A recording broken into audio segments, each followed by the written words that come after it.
¿Qué tal? Arrancamos con este análisis. Hoy vamos a meternos de lleno a desarmar uno de los fenómenos económicos que literalmente mueve el piso de cualquier país, la inflación. Para quienes estamos metidos en el mundo de los negocios, la economía o la administración, entender cómo funciona esto por dentro no es solo un lujo teórico, es francamente una necesidad absoluta para tomar decisiones reales. La idea hoy es transformar esos datos duros en herramientas prácticas, entendiendo la mecánica, las causas y el impacto directo que todo esto tiene en el mundo empresarial. Bien, esta es la ruta que vamos a seguir. Pasaremos por el concepto y la medición, luego la clasificación y los tipos, sus causas y teorías, el impacto económico y empresarial, las políticas de control y cerraremos con un resumen ejecutivo. Punto número 1. Concepto y medición. Empecemos por la base, ¿no? Vamos a ver qué es exactamente y cómo las instituciones les siguen la pista a este fenómeno a nivel nacional. A ver, hay algo importantísimo aquí. La inflación no es simplemente que de repente los aguacates o la gasolina estén más caros. No, es un aumento generalizado y continuo de los precios en casi todos los sectores de la economía durante un buen rato. ¿Qué significa esto en la práctica? Pues que el dinero pierde su poder adquisitivo. Básicamente, esos mismos billetes que tienen en la cartera ya no alcanzan para comprar lo mismo que antes. Es una distorsión de todo el sistema que golpea tanto al presupuesto de la casa como a los grandes inversionistas.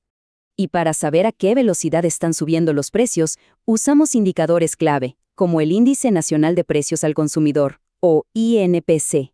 Imaginen esto. En México, instituciones como el INEGI hacen un trabajo titánico mes a mes. Estamos hablando de rastrear unos 235,000 precios en 46 ciudades distintas. Es una verdadera locura de datos.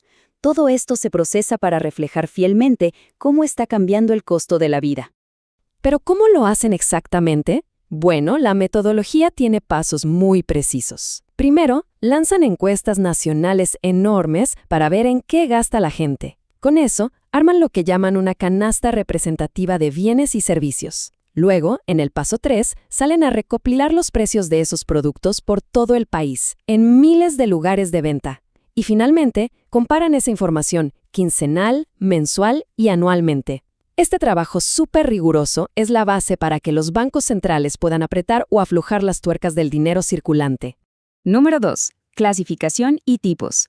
Ya vimos cómo se mide. Ahora pasemos a ver cómo se clasifica la gravedad de esto dependiendo de qué tan rápido se disparen los precios. Fíjense en esta comparación de los 3 niveles clásicos de severidad.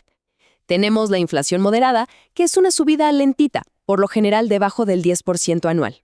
Ahí la economía todavía funciona y se puede planear con cierta calma. Luego saltamos a la inflación galopante. Aquí ya hablamos de 2 o 3 dígitos, como un 30 o un 130%. Esto destruye el poder adquisitivo rapidísimo. Y bueno, al extremo está la hiperinflación.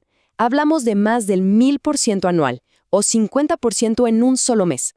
En este punto, la confianza en la moneda literalmente se colapsa por completo.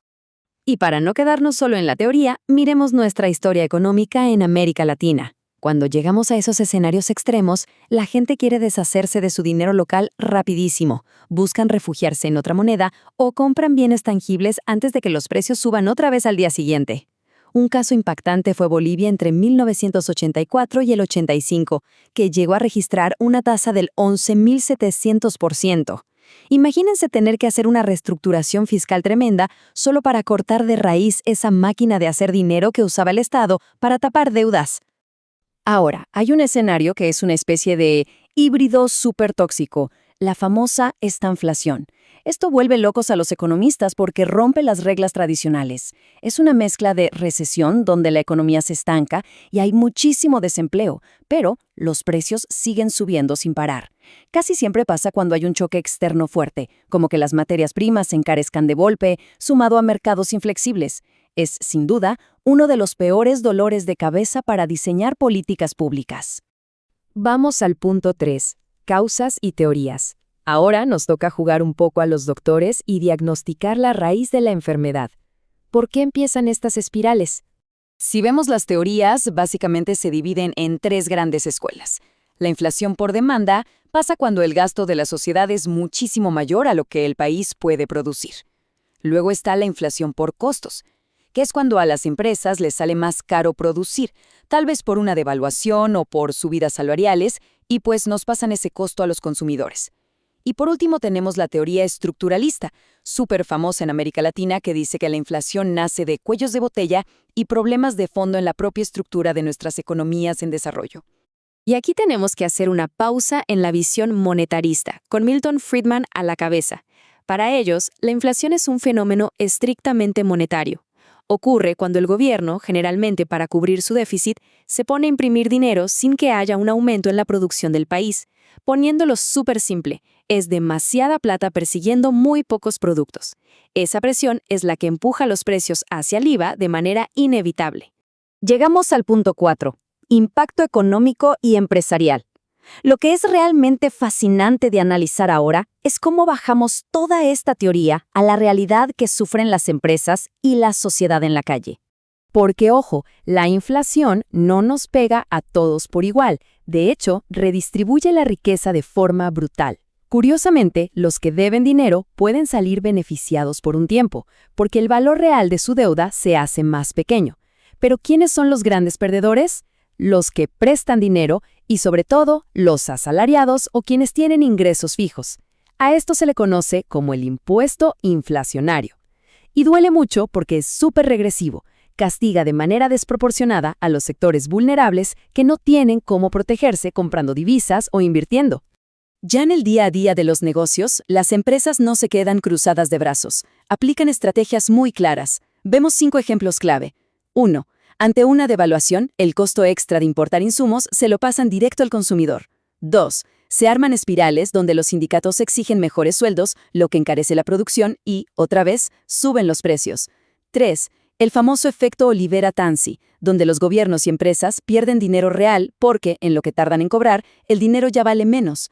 4. Los contratos de alquileres empiezan a ajustarse automáticamente en base a la inflación pasada.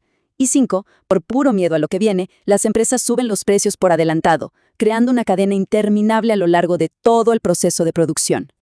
Punto número 5. Políticas de control. Ya vimos los síntomas y el enorme impacto empresarial. Así que hablemos de la medicina. ¿Qué recetas aplica el Estado para tratar a la economía? Y aquí nos topamos con la pregunta del millón, el gran dilema macroeconómico. ¿Frenar la inflación duele? De hecho, la famosa curva de Phillips nos muestra cómo históricamente bajar la inflación suele requerir que la economía se enfríe y aumente el desempleo. Es un malabarismo complicadísimo para los gobiernos. ¿Cómo corto la subida de precios sin provocar una recesión gigante en el intento?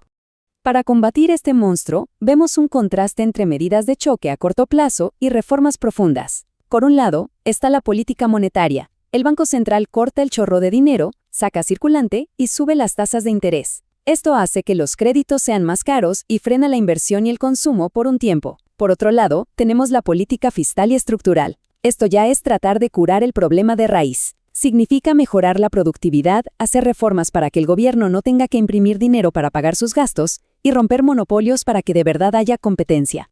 Finalmente, llegamos al punto 6, resumen ejecutivo.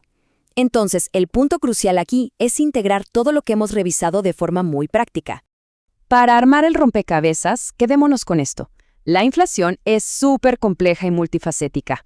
Todo empieza midiéndola con lupa estadística mediante índices como el INPC. Entendimos que no nace de un solo lado. Puede ser impulsada por excesos de demanda, incrementos en los costos o fallas estructurales.